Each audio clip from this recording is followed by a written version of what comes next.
Hey gang, so post breast augmentation, liposuction, and BBL part 2. Actually, the first part was kind of a little bit of pre stuff too, but I'm sorry. Cool stuff. You know what they say, and you know what I always say. I say it as long as they all do, and I'll keep saying it even when they don't say it anymore, is a failure to plan is a plan that fails. Right? So, as I'm thinking about my procedures, my breast augmentation, and my nose is running, and I'm so sorry. I apologize for this, and I can't find anything to stop this. Thinking about all the procedures and how the best way to handle them, and is there anything I could do to make it easier? Is there anything I could do to make it better? Is there anything I could do to help the surgeon, help the process? I read myriad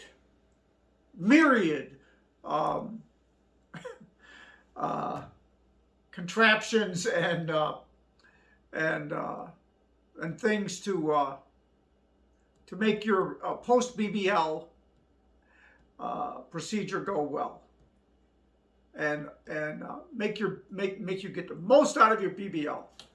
And there's videos on YouTube, women who are touting the booty bed and the booty beanbag. And then there are you go on Amazon and you type in BBL cushions, pads, you get all this stuff. And the best one, I did it all. I think I got every one of them. I got every single one of them because I'm a perfectionist, and by God, I'm going to have the best BBL recovery of any transgender woman ever in the history of the planet. So that would be like what? In the history of the last, 40 years? 30 years? How long have we been doing BBLs? BBLs on trans women. Anyway, we'll start out, we'll go small to large. Let's go small to large, okay? Now this is a toilet pad, all right? This is what you set on the front of your toilet seat, okay? After you've had a BBL. And you lay your thighs go over it, and your butt never touches anything. That's the thing, see? That's the thing. You can't have that fat tissue that has been placed in your butt compressed. You can't have the circulation cut off to that at all, or it will die, okay? For the first 3 to 6 weeks, depending on what internet doctor you look at. And, okay, I know I'm laughing, all right? You guys know I have to do a disclaimer, okay? I'm not a doctor, right? I'm not a clinician. I'm not an expert. Just telling you what I've discovered. Anyway, this thing's hard as a rock, right?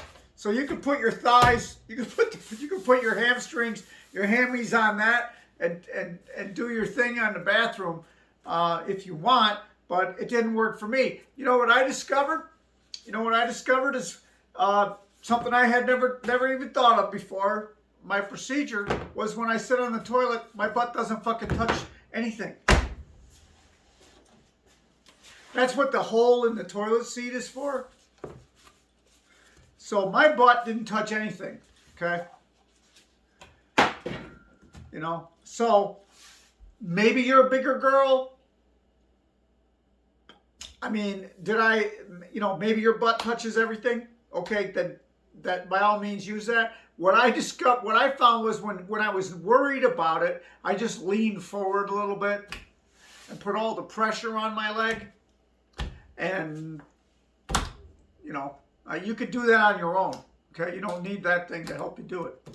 I tried it. I tried it twice. I tried it. Okay? Didn't work for me. Okay? Just saying. Not naming any brand names, not naming any companies. Just saying. Think about how big your booty is. And then think about if you really need a BBL, if your booty is so big that you can't keep it from touching the toilet seat when you have to use the restroom for a few seconds at a time. Okay, that's but a failure to plan is a plan that fails. And I plan. I mean, if you want me to plan something for you, I will look at every possible contingency. And I will cover everything. Everything will be covered, all right? Now, it's going to cost you some money, right? But everything's going to be covered, okay? All right. Now, like I said, smallest to largest, right? Now, this is a great little cushion. It's a fucking awesome little cushion. It's kind of firm. It's kind of firm, all right? Now, 20 years ago, I could bench press about 400 pounds. So you can kind of tell when I push in on this and using my chest muscles and my shoulder muscles that it's pretty firm. Okay. You might even see, can you see them? Oh yeah. You can see my under the muscle breast implants changing shape when I use my chest muscles. A little crazy. That's something else. That'll be another video. Getting used to that. Okay, Mellow Active. Oh, I'm not knocking their product. Their product does exactly what they said it would do.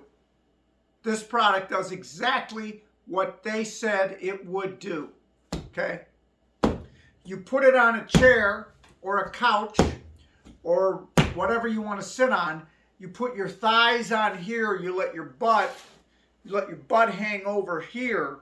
And then if you have a back cushion to support your back, your butt will just hang. Your butt will just hang. Okay? Because it is important that you don't put a lot of pressure on your butt. For complete healing of a Brazilian butt lift, if you could take the pressure off of the butt, off the fat they put in your butt, it's just going to help. Okay? All right?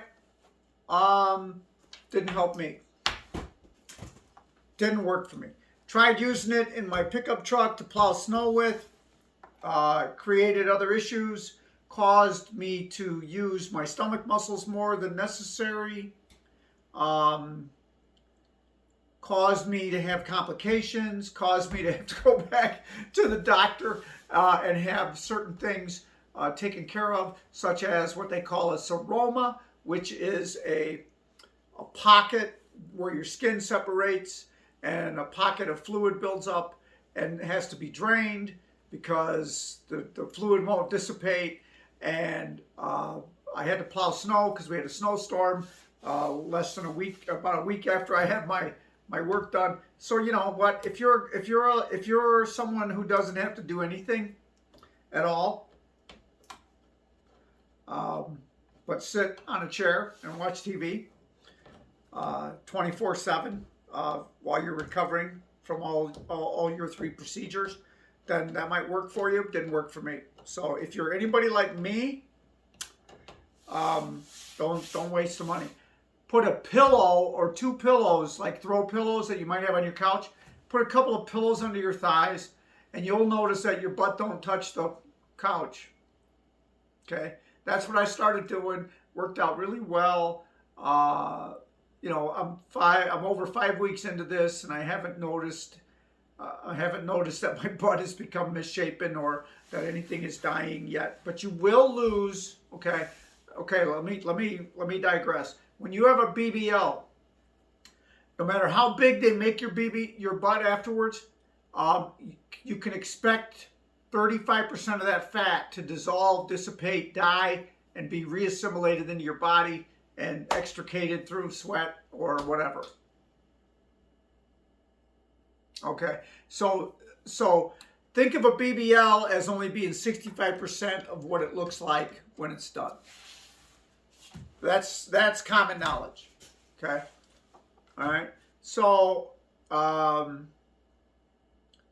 what I like about the idea is that what they claim is when they take the fat cells out of your waistline, they take the ability of you to gain weight in your waistline away.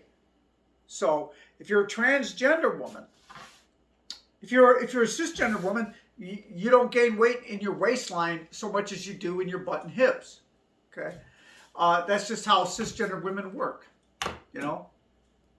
But if you're a transgender woman, a BBL can help you in the fact that when they take all those fat cells away from your waist area and your stomach area, it's more difficult for your body to put weight on there again because there's nothing there to grow and collect and expand, because those cells are just there, genetically there, but they took them out. And then they put them in your butt, and they put a couple of them in your hips. So when you do gain weight, if you do gain weight in the future, you are more likely to, not going to say you're gonna, but you're more likely to gain weight in your butt and hips as a cisgendered female would. Okay, so that was my thought process behind the lipo and the BBL. What I would say now, if you're skinny, if you're a little girl, okay, I would do, seriously, I would do butt implants. I would do butt implants, hip implants, and breast augmentation. And keep your 30-inch waist, keep your 29-inch waist, whatever it is, keep it. Don't put on a bunch of visceral fat and a bunch of subcutaneous fat to have the subcutaneous fat sucked out and put back in your butt, and you're going to lose 35% of it, and you're going to pay for that. Now butt implants and hip implants cost more, but if you're really into the look, you know, why gain weight? I was eating 5,000 calories a day. Now, I don't want to piss anybody off. I know a lot of people are heavy. A lot of people have slower metabolisms than I do. A lot of people aren't as active as I am.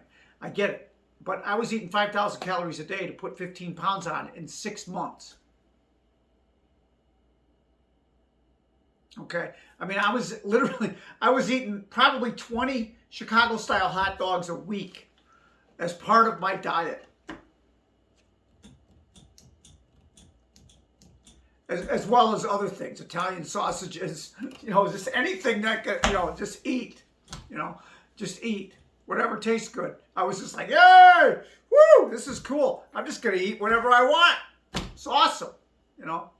I just happen to like I happen to like meat and meat products and spicy foods. So, you know, I'm at Taco Bell twice a week. I'm at Burger King, McDonald's. Then I'm going to the hot dog place, and I'm trying to gain the weight. I'm going, oh my God, I'm not gaining the weight. You know, so I'm drinking more beer. You know, I was like I was in redneck heaven. You know, for 3 or 4 months trying to put on this 15 pounds because I'm so active and I have a fast metabolism. It was hard. And I know I might be making some of you sick, but you know, it was hard. And now I'm not doing it. I swear to God, I'm not doing it anymore. I don't crave that stuff. I don't want to do that stuff. Post-surgery, I've been eating blueberries and blackberries and lean chicken. And last night we had fish because it's Lent. So last night we had some breaded fish. And I'll tell you what, that was good. That was good. But, you know, next week it'll be fish that isn't breaded. Okay. I want to stay lean now. I got a good body. I got a good thing going here, and I don't want to screw it up. All right, moving forward.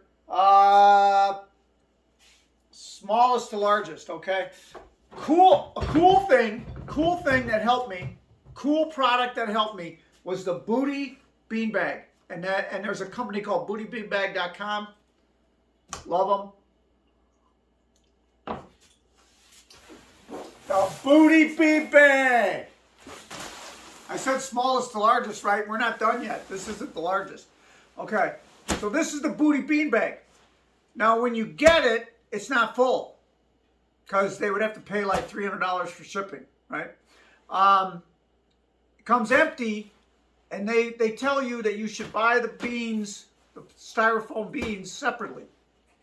Okay, there will be a tutorial. Seriously, a tutorial for filling this fucking thing up with beans and not getting them all over your house, because I filled this thing up with beans 3 weeks before my surgery, so like New Year's, right? And I'm still picking up beans at the end of February in the house, okay? And we're pretty clean here. But styrofoam beans have a really crazy way of doing the static electricity thing and running and hiding and staying away from electrical objects like vacuum cleaners and stuff. It's kind of funny. It's kind of funny, you know, if you're into that sort of thing. But you know, it's like they have a life of their own when they're running away from the vacuum cleaner. It's pretty funny. But that could be another video. Anyway, this thing, I tell you what, you want my recommendation for the best ways to recover from a Brazilian butt lift, right? Okay. You put a pillow underneath there, just a soft, really soft, the softest pillow you have in your house, so that your butt just has a little bit of pressure on it, right? And then you put an ottoman or a couple pillows over here so you can put your feet up, a little bit, right? And then you turn on Apple TV, Ted Lasso, okay? Ted Lasso. I discovered Apple TV right after my surgery, and I found Ted Lasso. My daughter said, "Dad, you got to watch Ted Lasso." And I watched Ted Lasso, and Ted Lasso helped me through 2 weeks of my recovery. Laying on my beanbag, eating my blackberries and my blueberries, and watching Ted Lasso until I passed out at night, and then going back the next day and watching the last episode because I'd fallen asleep during it. He made me laugh and smile on pain meds and Valium. That show, and not just Ted, all the characters in the show. I couldn't recommend that show, and I can't wait. March 15th, season 3. Ted, this is a plug for you. If you want to throw me a couple bucks, that works too. Anyway, the booty beanbag chair I would recommend.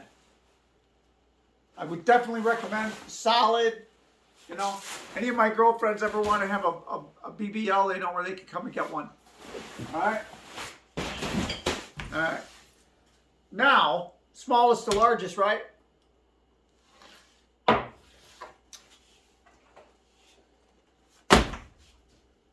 Wait a minute. I thought he said smallest to largest. Well, he didn't say anything because it's a she. This is the booty bed. Okay?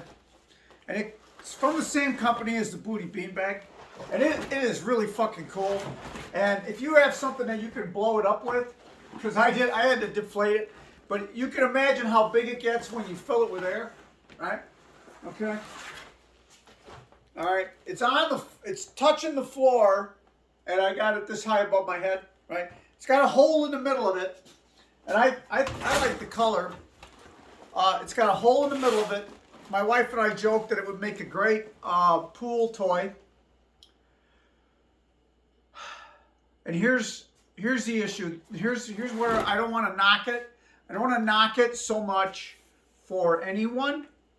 And when I say anyone, I mean cisgender women, trans women. I don't want to knock it so much for anyone because I don't really know how the fluid pooling after a surgery works on cisgendered females. Okay?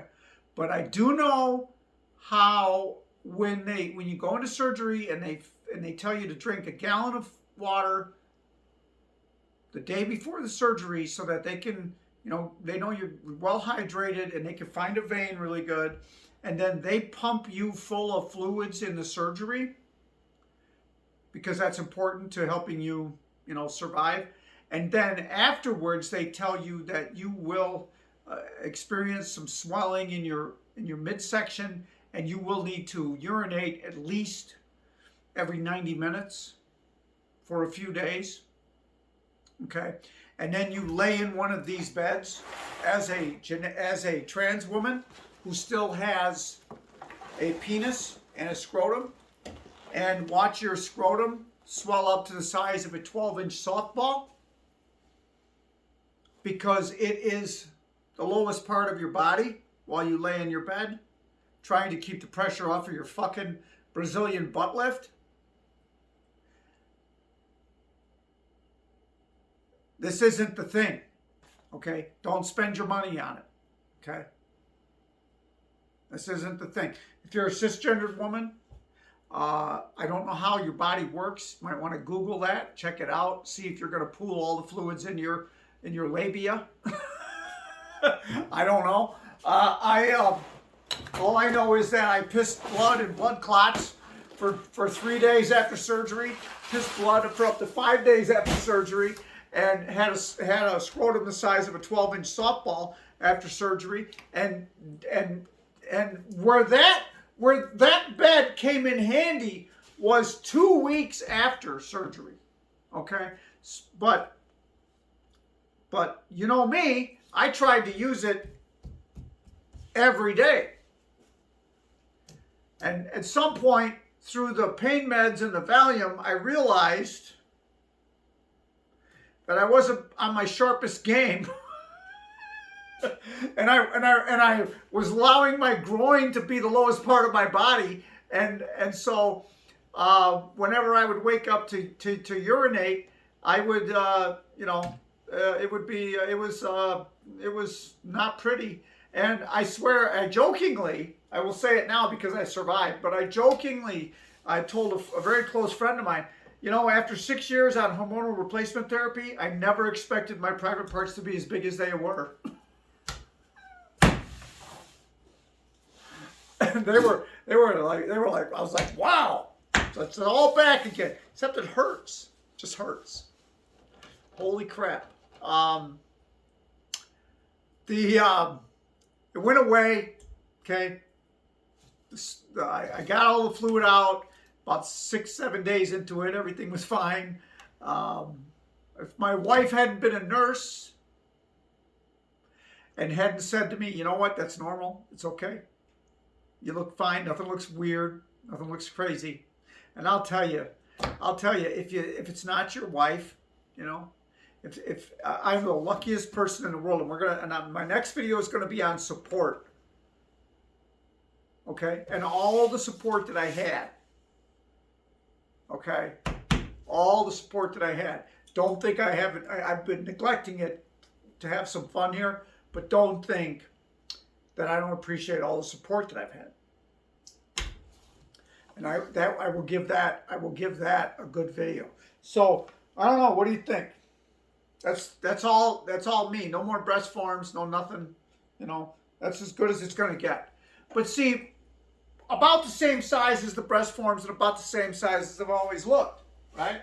So I like it.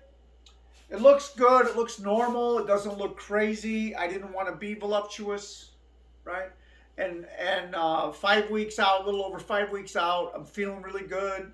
I got a waistline, and I'm thinking that I'm gonna be feeling comfortable without hip pads, without my foam hip pads. I'm thinking I'm gonna feel comfortable about my figure without those. So, hey, it was a good deal. Would I do it again? Only if you paid for it. No, I'm too physical. I'm too active. I'm too anxious to be laid up for an elective surgery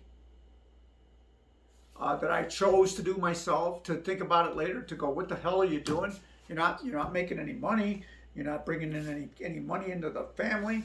You're laying here. You're doing this. You're doing that. And then I go, well, if you stop taking the pain meds and you stop taking the value, you're going to get a little more energy.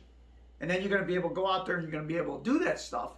And then you go, hey, what's this big bubble I got on my stomach? And you go to the doctor and you call the doctor up and you go, I got this big bubble on my stomach. And they're like, yeah, get in here. And I go in there and they go, yeah, it's a seroma. You know, what are you doing? And I go, I was just bringing in some firewood. You know, not much. Just bringing in some firewood, plowing some snow, doing what has to be done up in the North Woods. And they go, no, don't do that no more. Go back home, take the pain meds, take the Valium, and watch Ted Lasso. And I'm like, yeah, okay. And they were right. They were absolutely right. But that's not for me. The pain that I experienced, urinating after surgery, I would only equate, I haven't been there yet. I can't wait till my first kidney stone, but it's probably like that. The first urination I did was a painful surprise that I cannot compare to anything I've ever had, because it was so acute. It wasn't cute, but it was acute, and it was right there. And I went, yep, I can see this being a kidney stone someday. Yeah, that was bad. And I told my wife, I said, don't worry, honey. I know you're worried about me. What do I want to do next? Don't worry. It ain't never going to be nothing like this. Hey, love and peace to all. And let's just try to accept one another for who they are.